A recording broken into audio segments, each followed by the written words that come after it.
Halo,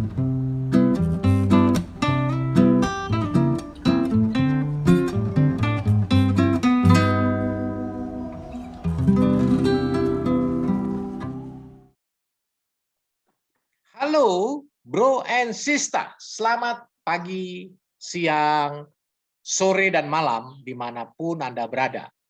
Baik di wilayah Republik Indonesia maupun yang ada di luar negeri. Abangda dan Adinda, ayo bergabung dengan IKA Faket UKI. Membangun potensi alumni untuk kebangkitan FKUKI. Silahkan mengikuti seluruh acara di sosial media IKA Faket dan YouTube. Selamat menikmati. Halo Abang dan Kakak alumni sekalian, dimanapun berada, kami menyambut Abang dan Kakak dalam podcast IKA Faket Talks episode 6. Sesuai dengan tagline IKA Faket Talks, kami berharap dapat menjadi wadah untuk merajut potensi alumni demi kebangkitan FKUKI. Untuk Abang dan Kakak alumni FKUKI sekalian, jangan lupa untuk subscribe ke channel YouTube IKA Faket UKI dan juga follow sosial media IKA Faket lainnya seperti yang tertera di bawah atau di description box. Jangan lupa juga untuk like, komen, dan share video ini. Nah, di episode kali ini kita akan mengundang narasumber yang sangat spesial dari bagian timur Indonesia, yaitu Dr. Maria Clementine Abigail Saudale atau yang akrab dipanggil dengan Dr. Nona atau Kak Nona. Dr. Nona merupakan alumni FKUKI angkatan 2012. Setelah lulus, Dr. Nona melanjutkan internship di Kupang, Nusa Tenggara Timur. Dan hingga saat ini juga bertugas sebagai dokter di RSAL Samuel J. Muda Kupang. Halo Kak Nona, apa kabar Kak? Hai Mariska, baik-baik aja kabarnya. Puji Tuhan, terima kasih banyak ya Kak udah mau join untuk sharing dan berbincang di IKA Faket Talks. Ya, makasih juga udah diundang. Iya, nah Kak Nona, kita mau ada nanya-nanya nih Kak. Kan Kak Nona sekarang sedang bekerja di Kupang. Nah, apa sih yang menjadi alasan Kak Nona atau alasan dibalik keputusan Kak Nona untuk bisa melayani dan bekerja di daerah Kupang gitu? Dan gimana pengalaman Kak Nona selama bekerja di Kupang? Apakah ada pengalaman yang menarik atau yang berbeda dengan waktu pendidikan dulu di Jakarta gitu? Kak, mungkin boleh diceritakan Kak Nona? Oke, kalau masalah kenapa milih Kupang, memang mungkin salah satu alasan utamanya gue sendiri orang sini memang. Lalu memang udah cukup lama nggak pulang. Tapi di lain hal itu adalah ya Kupang itu berbeda dari Jakarta. Kupang itu memberikan kesan pulang ke rumah. Dan nggak tidak sehektik dan chaos Jakarta. Jadi mungkin untuk masalah lifestyle ya kurang lebihnya memang lebih menyenangkan bisa dibilang hidup di sini karena ya kemana-mana deket, nggak ada macet. Gitu. Sebenarnya itu salah satu alasan. Tapi alasan lain juga karena memang di sini kan juga dokter tuh kurang. Memang gue sendiri di kota, jadi memang masih ada dokter. Tapi kan nggak semua tempat itu istilahnya merata juga. Kurang lebihnya sih gitu. Terus kalau ditanya pengalaman menarik, jadi kan gue udah lulus dari 2020, lalu langsung internship, sekarang udah kerja di AL. Jadi mungkin ingat 2021 sempat ada badai di hampir semua tempat di NTT. Jadi ya itu pada saat itu kita benar-benar pemberitahuan tentang akan ada badai itu tuh benar-benar hamin 2 jam mungkin. Jadi memang udah seminggu tuh hujan terus, hujan deras yang nggak berhenti-berhenti dan itu sebenarnya agak-agak nggak wajar karena di Kupang itu kan panas. Jadi agak-agak aneh dan intensitasnya hujannya besar, lama, dan kalaupun berhenti tuh sebentar gitu, seminggu tuh gitu terus. Sampai pada puncaknya itu adalah sehari sebelum gue ulang tahun, jadi inget banget itu. Uh, Terus iya kita baru tahu belakangan lah gitu kan bahwa ada kabar akan ada badai siklon. Kita juga baru ngeh itu ternyata jadi anginnya itu kan udah mulai dari Flores ke daerah Alor, baru turun ke Pulau Timor, ke Kupang segala macam. Besokannya setelah badai di kita lanjut ke pulau-pulau kecil lain yang di kayak deket Sumba, Sabu gitu-gitu. Jadi pada saat itu kan kita udah apa istilahnya kelabakan lah gitu kan, nggak siap apa-apa, nggak prepare apa-apa. Jadi berhubung di sini gue hanya tinggal sama adik perempuan, kita hanya ada motor, nggak ada mobil ya atau apapun, dan kita udah terjebak di rumah, kita mau ke rumah keluarga juga udah nggak bisa gitu kan, udah nggak bisa ya mau nggak mau kita ya istilahnya bergantung satu sama lain gitu, kakak beradik mau apa lagi gitu kan, apakah ada apa ya istilah rumah ada sedikit bocor dan segala macam. Ya terus ya habis itu internet mati, listrik mati 5 hari, kita nggak ada internet, nggak ada listrik, jadi benar mau hubungan sama orang tuh SMS dan telepon biasa. Waktu itu masih internship kan, jadi teman-teman kan gue tuh kan chief e-ship, jadi waktu itu teman-teman e-ship tuh pada ngechat, Non, kalau besok, ini pakai bahasa Kupang ya, Non, kalau besok beta sonde ada kabar, berarti bepo HP mati. Karena semua handphone udah pada ada baterainya gitu. Besokannya gue chat kepala puskesmas, namanya Dokter Panondang, gue chat beliau, Dok izin teman-teman saya bla bla bla nggak bisa dihubungin, gini-gini. Centang satu juga. Jadi beliau pun HP-nya mati di sana gitu. Ya udah terus karena ini adik gue kan juga kuliah di FK di sini di Undana, jadi dari TBM-nya mereka itu apa namanya ya semacam inilah bikin relawan dan segala macam, buka open donasi, dan ini kita ini akhirnya gue mutusin ngikut bareng adik gue, kita adalah ke beberapa daerah pesisir pantai itu yang paling kacau soalnya kan, karena mereka kan langsung di laut itu. Terus kita sempat sampai kabupaten lain, udah 11 jam perjalanan juga pakai acara, tiba-tiba gue terkilir gitu kan, sedangkan dari tempat kabupaten itu ke desa-desanya harus nyebrang jembatan, dan jembatan itu karena jadi mereka nggak kena badai, tapi mereka kena akibatnya adalah banjir bandang. Jadi ini jembatannya miring gini, jadi kita harus jalan di jembatan miring itu.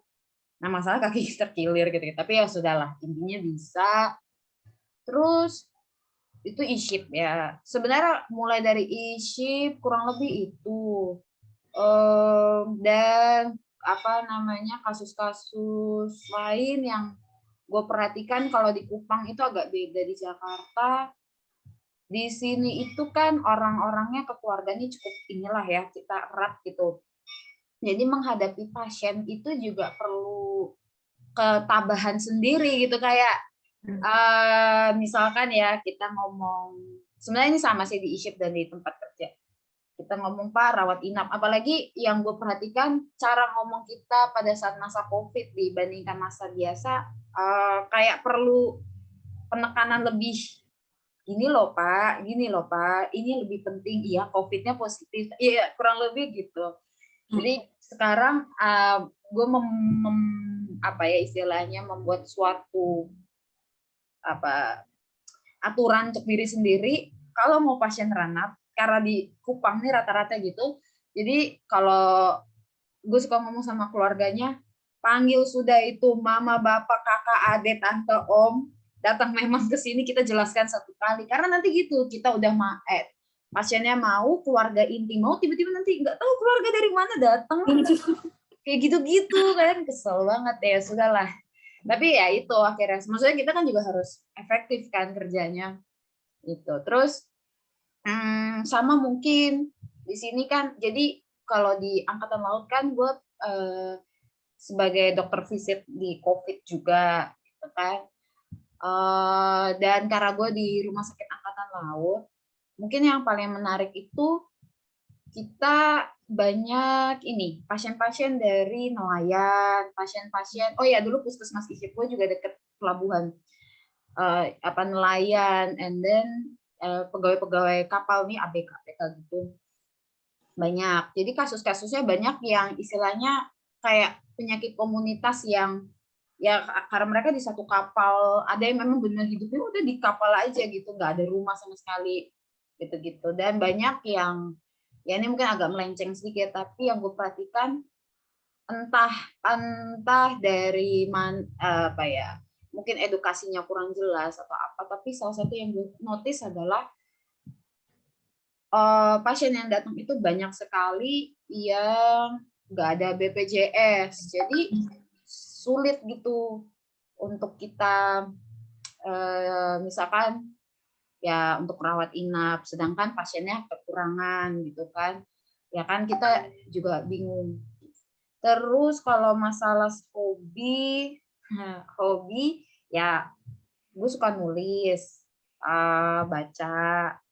Terus kesibukan lain selain kerja, jadi ada komunitas di Kupang, namanya Tenggara NTT, jadi kayak semacam untuk edukasi seks dan mental health, dan gue gabung di situ. Itu sih paling. Keren banget Kak Nona. Berarti sebenarnya pengalaman kerja di Kupang tuh sebenarnya menantang, tapi jadinya banyak yang berharga, banyak yang bisa diceritakan ke orang gitu ya Kak ya, dengan pengalaman di Kupang.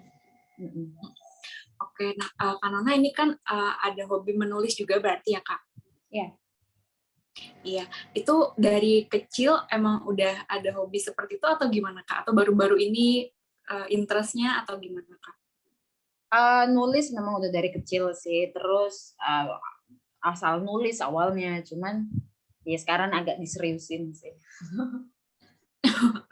Oh iya, udah join ada komunitasnya juga ya Kak ya? Ya, tahun lalu sempat ada satu puisi dimasuk dalam buku menulis untuk NTT. Menulis untuk NTT ya Kak? Oke, mungkin nanti kita bisa cek juga nih Abang dan Kakak sekalian. Nah, Kak Nona tadi kan pengalaman Kakak selama bekerja ya Kak. Nah, kalau pengalaman selama jadi mahasiswa nih Kak, mahasiswa di FKUKI, ada nggak Kak pengalaman yang masih diingat sampai sekarang, saking berkesannya mungkin kira-kira bisa diceritakan Kak? Kalau disuruh milih satu, jujur sulit ya, karena kuliah di FKUKI itu menurut gue tuh berkesan sekali, sangat. Ditambah kan gue terlambat 1 tahun, jadi gue ikut angkatan kalian kan, angkatan 2013. Iya. Bahkan apa ya istilahnya, kalau bisa dibilang adalah kita pasti kesel-keselnya dan segala macam, tapi secara keseluruhan itu meninggalkan kesan bahwa kekeluargaan, terus apa ya, kerja keras, kerja sama, kalau bisa dibilang ya. Dan mungkin yang paling berkesan itu mungkin pas koas salah satunya, karena gue masuk dapat kelompok yang menurut gue pribadi, oh ini membangun lah gitu, yang bisa diajak kerja sama, yang bisa ini, jadi tapi secara keseluruhan sih semuanya menyenangkan sih, ya kombinasi lah, tapi berkesan semuanya gitu. Mulai dari senioritasnya kan, marah-marah dulu apa segala macam, tapi ya gitu sih, maksudnya ya banyak lah gitu, bingung kalau disuruh milih satu. Campur aduk ya Kak, kayaknya semuanya berkesan. Oke. Nah, Kak Nona ada nggak nih Kak pesan dari Kak Nona buat alumni lain atau buat mahasiswa FKUKI mungkin Kak? Pesan yang bisa gue kasih, dan gue rasa gue pelajarinnya juga dari UKI adalah kerjasama tuh penting. Maksudnya mau lu sepintar apapun, lu nggak mungkin kerja sendiri. Dan yang kedua, apa ya, ya ini yang gue pelajarin juga ya dari UKI adalah mau mencari tahu gitu loh, mau nyari tahu, mau nyoba, apa namanya, yakin gitu. Dan gue rasa itu yang salah satu anak UKI suka banggain kemana-mana tuh kan, bahwa kita berani gitu kan, berani tindakan, berani apapun lah pada dasarnya. Dan gue rasa dari semua orang anak-anak UKI yang gue lihat alumni ya, pengalaman-pengalaman kita di UKI tuh banyak banget yang berharga yang sebenarnya kalau kita benar-benar kerjain dengan baik selama kita koas, selama kita kuliah, pada saat kerja di dunia nyata, ketemu orang-orang baru, ketemu kasus baru, kita tuh benar-benar kepake banget skill yang kita kembangkan pada saat masih kuliah di UKI. Jadi maksudnya jangan ya masih kuliah jangan nyanyain, ya belajar, main ya main gitu. Tapi ada hal yang betul-betul harus dikembangin. Pintar tuh nggak satu-satunya. Kita tetap harus sama orang lain dan segala macam. Ya, aku juga setuju banget sama Kak Nona. Ya, terima kasih banyak Kak Nona untuk sharingnya yang sangat luar biasa. Pengalaman-pengalamannya juga keren banget dan pasti akan sangat menginspirasi kita sebagai alumni dan abang kakak sekalian juga yang menonton. Terima kasih banyak Kak Nona untuk kesediaannya mau sharing sama kita semua. Terima kasih banyak kayak abang dan kakak. Iya Kak. Nah, abang dan kakak sekalian, sampai di sini Ika Paket Talk episode 6. Nanti kita akan berjumpa lagi di episode yang selanjutnya. Jangan lupa untuk follow YouTube, untuk subscribe YouTube Ika Paket Talk dan follow media sosial lainnya dan juga like, comment, dan subscribe dan share video ini. Untuk penutup, kita mau sama-sama mengucapkan terima kasih sekali lagi untuk Kak Nona yang sudah bersedia untuk menjadi narasumber. Melayani bukan dilayani. Sampai jumpa di episode Ika Paket Talk selanjutnya. Sampai jumpa. Dadah Kak, terima kasih banyak Kak.